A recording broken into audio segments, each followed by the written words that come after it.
Welcome back to Wrestling with Horror. My name is Andrew Dreamer. As always, I'm here to talk about professional wrestling, horror movies, and look at the way that they intersect, connect, and everything in between.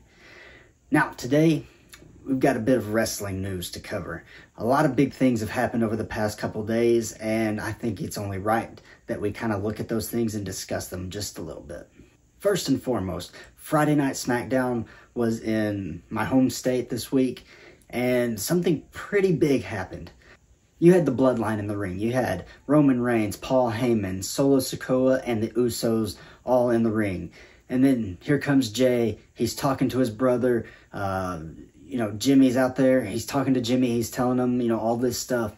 And then he just says, you know what? You're out. Saying he's out of the Bloodline. And then after just a couple seconds of a beat, he says, and I am too. And then he turns and he super kicks Roman Reigns. And the crowd erupted at that moment. That was a huge moment. That was, not quite as big as Sami Zayn finally turning on Roman, but it was still big nonetheless. That is the continuation of this Bloodline story that I have said in the past that is probably the best storyline that WWE has had in years. This moment, it was the continuation of that. It was something really special. It was something big, and it's leading to a huge match coming up at Money in the Bank. We're going to get the Usos taking on Roman Reigns and Solo Sikoa.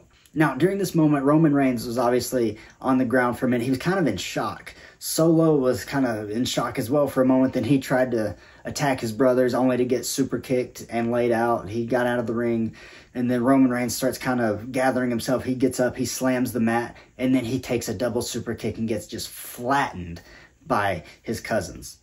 Now, the ramifications of an event like this are huge. Like I said, it's the continuation of the Bloodline story that's been going for years now, and it's something really, really special, and it's leading to that huge tag team match coming up at the next Premium Live event. But down the line, it could lead to something even bigger. It could lead to matches between Roman and the Usos where they're trying to take the titles off of him. Could one of the Usos be the one to finally dethrone Roman Reigns? Possibly. Do I think that would be a very good storyline to follow? Yes. I want to see those matches. I want to see what these men can do together. I want to see the magic that they can create. These matches are going to be huge stakes. Some of the highest stakes that we've seen in WWE in a long time. And I'm extremely excited for that. So that's the biggest news coming out of WWE over the last couple of days. Now we're going to transition over to AEW for just a few minutes because something some would say equally as big took place. Saturday night was the debut of AEW Collision, the newest 2-hour show that they're going to be doing weekly. The show took place in Chicago, obviously, which it was also announced, weeks ago that CM Punk was going to be returning for the first time in 9 months at this show.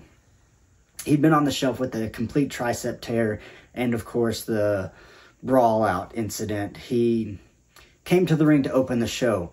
He cut his promo. He brought a bag with him. He had the championship belt that he won in there. He was saying that he's not going anywhere until somebody can fill his shoes and take this from him. Which led into the main event of the show, which was FTR and CM Punk taking on Switchblade Jay White, Juice Robinson, and Samoa Joe.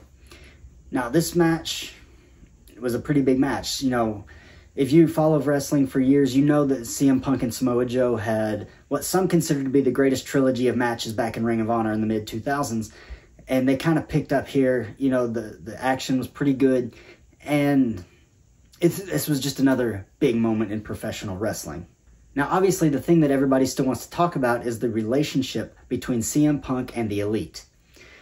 Well, it seems like Punk is saying that he's tried to apologize, but the Elite haven't really accepted that. They don't want to talk to him. They don't want anything to do with him. So, for the time being, it seems like CM Punk is going to kind of do his thing on Collision. The Elite are going to do their thing on Dynamite. And it's probably going to be that way for a while. Now, down the road, I hope that eventually they can reconcile and they can get some good matches out of this real-life event that is kind of, I don't want to say plagued AEW, but it's kind of been there in the background of everybody's mind for 9 months now. So, I really hope that they can get something worked out and we can get these matches, because if you have FTR and CM Punk taking on any combination of the Elite, probably the Young Bucks and Hangman, because I think Kenny's trying to kind of go back into the singles stuff, which is fine. Now, if you want to put Kenny in that match, you can absolutely do that. If you want Punk to have a fourth to his group, you can do that as well and have all 4 members of the Elite taking on CM Punk, FTR, and whomever they choose. And honestly, that could lead to something as big as maybe a blood and guts match. I think that could be a really interesting way to kind of bookend this feud.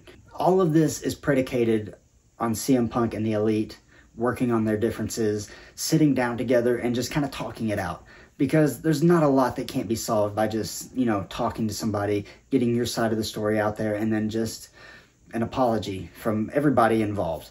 I think that would be the best way to move forward. That way, Collision can be a success, and Dynamite can be a success, and AEW can start moving forward. I think it's necessary. I think it is important. Now, obviously, I don't know everything that's going on backstage or in everybody's minds, but I really hope that that's something that they can do down the road. So like I said, that's kind of all the big news that we've had over the weekend. These are really 2 big, just major events that kind of happen back to back, day after day. And I'm really excited for what the future holds in professional wrestling. I think there's going to be a lot of cool stuff that happens over the next couple weeks, couple months. We've got a lot of big shows coming up. Money in the Bank is coming up for WWE. AEW has the Forbidden Door and the Wembley show. All of those are going to be huge, and there's a lot of good matches that are going to be on those. And I'm just really excited for what's going to happen next. But that's really all that I wanted to talk about today. If I left anything out, put it down in the comments. Let me know. Hit that subscribe button if you haven't done it. We're on the road to 500 subscribers. That's my goal by the end of the year. I really, really hope that we can achieve that, and I think it's very doable.